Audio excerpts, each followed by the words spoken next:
André Adoul, Dieu et mes sous. Deuxième partie. Dieu le premier servi. 13e chapitre. Le superflu et le nécessaire. Votre abondance pourvoira à leur indigence. 2 Corinthiens 8:13. En évoquant mon enfance, je revois un vieux serviteur de Dieu, homme généreux, mais certainement peu réaliste. Dans ces périodes de ferveur, il se persuadait qu'il devait tout donner et s'attendre à Dieu seul. Alors il s'empressait d'aller verser dans le tronc la totalité de son salaire reçu quelques jours auparavant. Averti de cet excès, le trésorier se hâtait de rapporter à l'épouse démunie la liasse de billets trouvés au fond de la boîte et dont la provenance ne faisait aucun doute. Ainsi, ce brave homme vivait-il dans l'illusion qu'en donnant tout au Seigneur, sa famille, cependant, ne manquait jamais du nécessaire. Une question se pose à l'esprit de beaucoup. Le croyant doit-il tout donner ? Dieu exigerait-il de ses enfants ce qu'il a ordonné au jeune homme riche ? Vends ce que tu possèdes, donne-le aux pauvres, et tu auras un trésor dans les cieux. Puis viens et suis-moi. Marc 10, verset 21. Devons-nous imiter à la lettre les premiers chrétiens qui vendaient leurs biens et leurs possessions et en partageaient le produit entre tous ? Acte 2, 45. Chacun allant jusqu'à déclarer que ses biens ne lui appartenaient pas en propre, mais tout était en commun entre eux. Acte 4, verset 32. Faut-il, comme la veuve citée en exemple par le Christ, verser dans le tronc jusqu'à la dernière pite de son nécessaire ? Marc 12, verset 41. Est-il contraire à l'Écriture de déposer des sommes à la banque ou à la caisse d'épargne, sachant que Jésus a recommandé « Ne vous amassez pas de trésors sur la terre » Matthieu 6, verset 19. En un mot, le croyant est-il tenu de conserver sa caisse vide pour réaliser point par point ce qui précède ?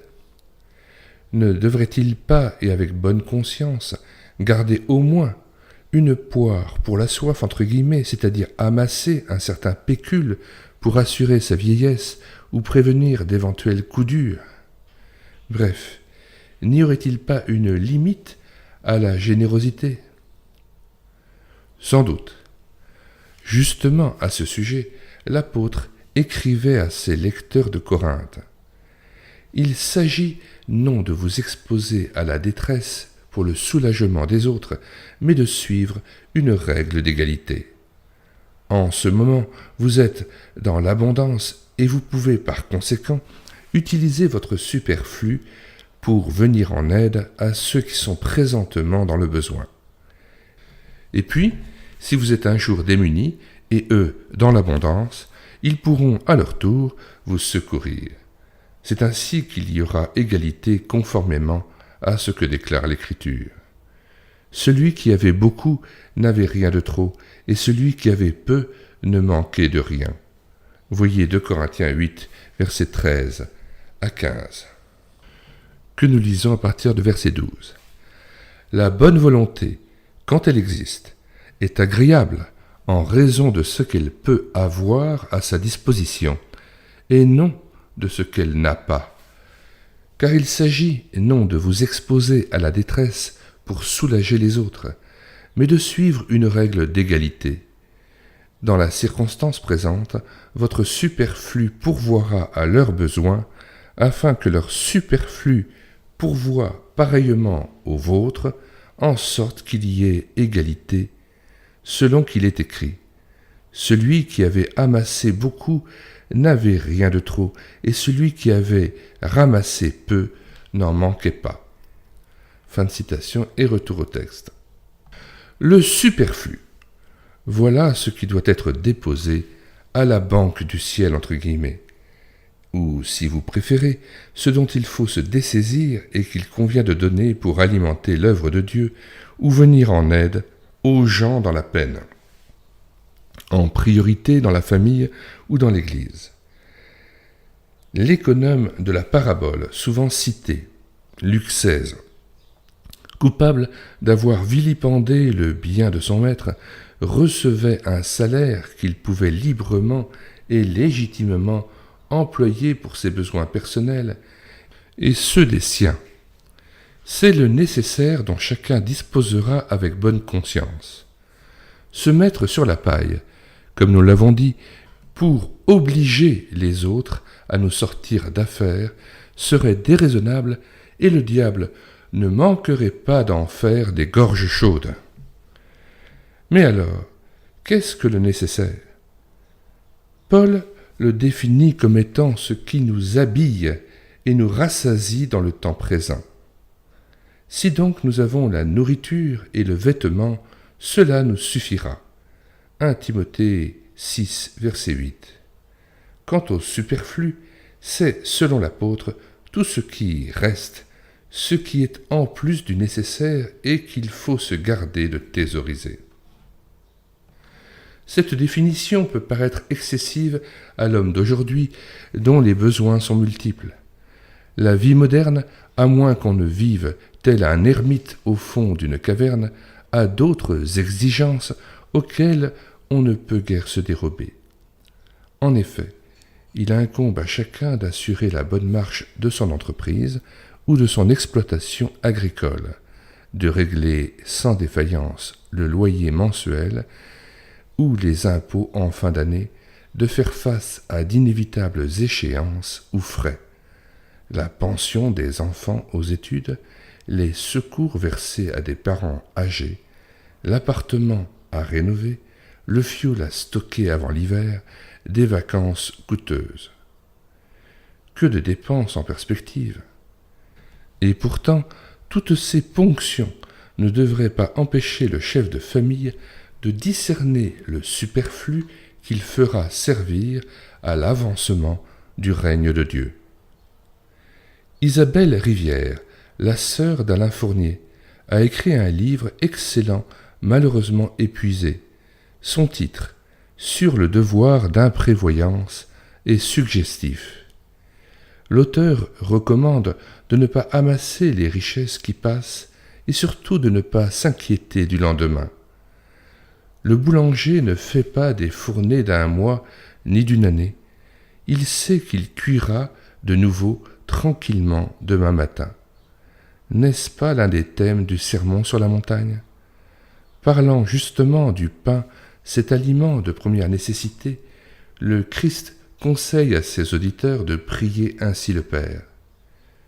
Donne-nous aujourd'hui notre pain quotidien. Matthieu 6, verset 11. Autrement dit, c'est le pain d'aujourd'hui que nous réclamons sans ajouter cependant « Garantis-nous ce pain jusqu'à la fin de nos jours. » Demain aura soin de lui-même. Telle est l'affirmation du Maître. Il est vrai que Jésus a également conseillé de s'asseoir pour calculer la dépense avant d'agir. Luc 14, verset 28. Il y a, répétons-le, d'inévitables échéances qu'il faut honorer. Jadis, recommandation était faite à l'Israélite au désert de ne pas ramasser de manne un jour pour l'autre. Conservée jusqu'au lendemain, elle devenait immangeable. Exode 16, verset 20. Toutefois, le vendredi, ordre était donné d'en amasser une double portion, donc de prévoir de la nourriture pour le lendemain, jour de repos. Tout enfant de Dieu ne devrait-il pas être, à l'instar du Juif au désert, un imprévoyant qui prévoit les justes dépenses auxquelles il ne peut échapper.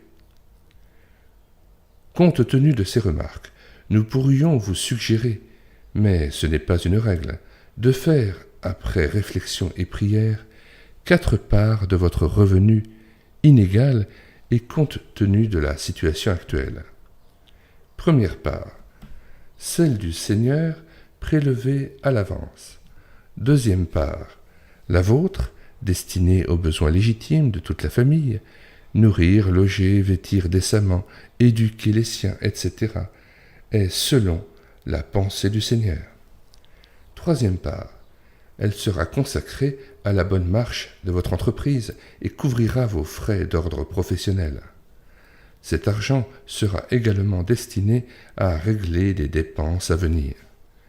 Le renouvellement d'un véhicule, la rénovation d'un appartement, le ravalement d'une façade, l'amélioration du cadre de vie, etc.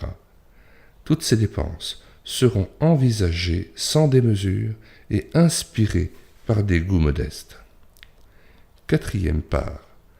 La dernière est celle qui n'a pas de destination précise, même à long terme, et qu'on risque de gaspiller en futilité ou de thésauriser son but défini pour de problématiques lendemains.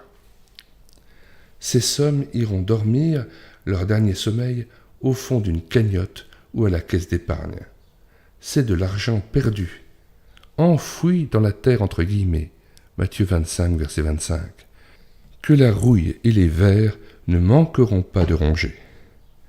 Non, il faut utiliser ces richesses soit pour venir en aide aux déshérités de la vie, soit pour développer l'œuvre du Seigneur. Le chrétien est un voyageur sur la terre. Sa patrie est dans le ciel. Or, un voyageur avisé ne prend dans sa valise que le strict nécessaire, et il est reconnu que l'homme en perpétuel déplacement achète des valises de plus en plus petites. Il élimine tout ce qui alourdit inutilement ses bagages, s'employant à ne garder que l'indispensable. Il faut croire que les chrétiens ne sont pas tous des pèlerins étrangers sur la terre, car la plupart traînent des colis, entre guillemets, de taille, gorgés d'argent. De l'argent, il n'en manque pas chez la plupart des croyants. Un frère, au gros bon sens, me déclara crûment dans son patois. Les chrétiens ne sont pas tous démunis. De l'argent, ils en possèdent en abondance, plus qu'ils n'en veulent laisser paraître. Certains sont même très riches. Vous m'étonnez, sur quoi vous fondez-vous pour affirmer cela? Mais oui, ils sont riches d'abord, parce que Dieu les bénit, et riches aussi parce qu'ils ont peu d'occasion de dépenser leurs biens. En effet, ils ne fument pas, ne vont ni au bal ni au cinéma, encore moins au café. Ils ne suivent pas la mode. N'étant apparemment ni mondains ni ambitieux, ils ont en général des goûts modestes. Alors ils entassent. C'est leur péché mignon. Puisse notre superflu servir à la gloire de Dieu. Question 1. Vous est-il arrivé une seule fois de manquer du nécessaire? Dieu n'a-t-il pas été fidèle dans ce domaine? 2. En considérant vos biens, discernez-vous le superflu que Dieu vous demande de donner? Que pensez-vous du conseil donné plus haut de faire 4 parts de votre revenu? Cela vous paraît-il juste? 3. Que ferez-vous, si c'est votre cas, de cet argent thésaurisé qui n'a pas de destination précise? Bénissez le Seigneur qui a pourvu à vos besoins jusqu'à ce jour.